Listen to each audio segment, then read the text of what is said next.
As you see with Iceland, just saying no probably would have been a lot better.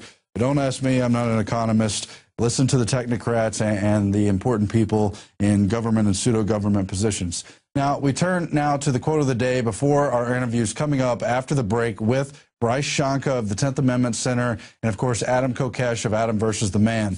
And that quote is from Adam Weishaupt. And what an interesting history it is with the Illuminati, by the way. He said, "The great strength of our order lies in its concealment. Let it never appear in any place in its own name, but always concealed by another name and another occupation. Always hidden," that's their motto. And if you don't think that tactic is still in use today, if you don't think there really are conspiracies, I urge you to take a closer look. We're swimming in the evidence of it. I've been here 6 years. I've seen that happening. And I hope you're catching on, too, if you're a new listener or if you're not quite convinced of what's going on. We'll be back after this. Stay tuned. We were brought up loving our country and our Constitution. That in the United States of America, we were free. And that's an attitude that we've tried to instill in our children. I met my wife while in the Air Force. I was a combat pilot in Vietnam. I served in Desert Storm as a commander. When I graduated from the academy, I took the oath of office. And as a commander, I administered that oath to many people. Now I wonder about the understanding people have of our Constitution, and I think about our candidates for President of the United States. It's interesting to see the support Ron Paul gets from the military. And if we think back to the code of conduct and people raising their right hand that they were going to support and defend the Constitution of the United States, why would those same people support in great numbers Ron Paul? I think it's because they know that he supports the Constitution of the United States. It doesn't mean you have to go to war to do it. It means you have to understand what the Constitution is and be a supporter inside of your own country, whether you're in the military or not, of that Constitution and make the United States strong. And Ron Paul does that. That's his feeling, that's his thrust. And that's why if you look at the percentages that support him in the military, it's huge. Why is that? Because they've raised their right hands and they're putting their lives on the line for us here in the United States. And they know that Ron Paul does the same.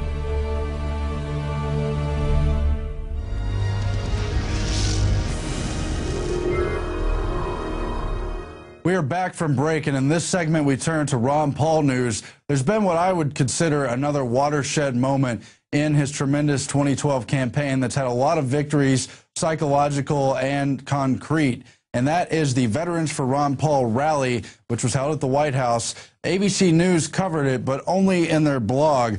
They covered how current and former service members staged a rally outside the White House today in support of Republican presidential candidate Ron Paul. Several hundred troops and their supporters attended the event.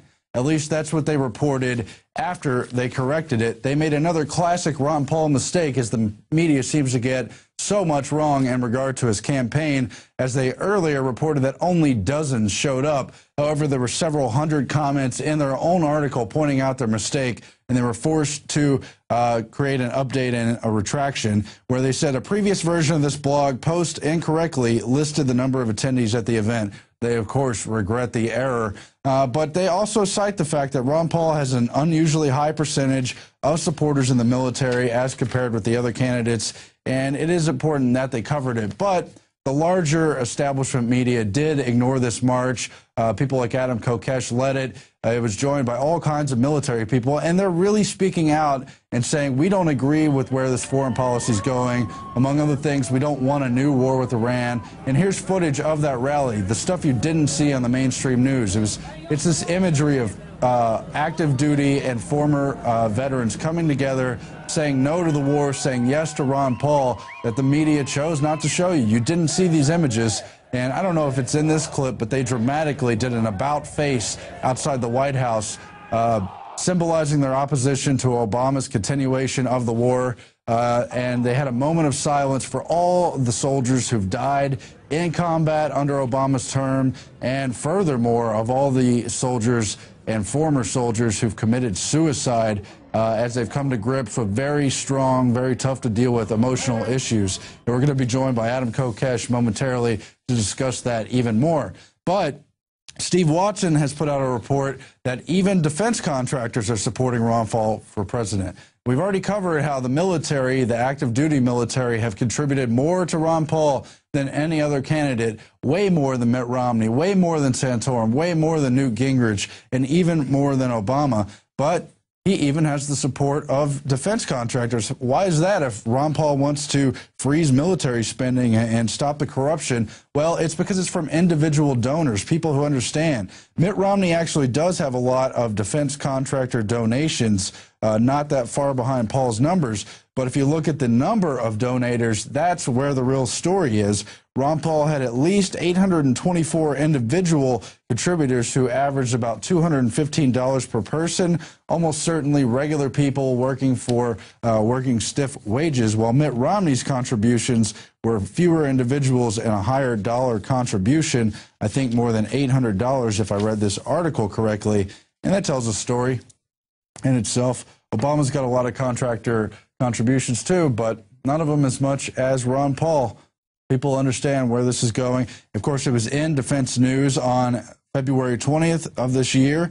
It says Ron Paul may not support increasing defense spending, but he's certainly receiving the support of those who work in the defense industry. And then they go on to cite FEC filings that record just more contributions, more than $177,000 for Ron Paul. Will the media begin to report on this? Is that dam breaking? And of course, here is the chart of the military donations for 2011. As you can see at the bottom, Ron Paul has 95,000 donors, Obama 72,000. But the other GOP candidates, Romney has only 13,000 in donations from active military. Gingrich and Santorum even less. Santorum not even breaking 1,000. Is it any wonder with the kind of foreign policy they're pushing versus the vision Ron Paul has for this country?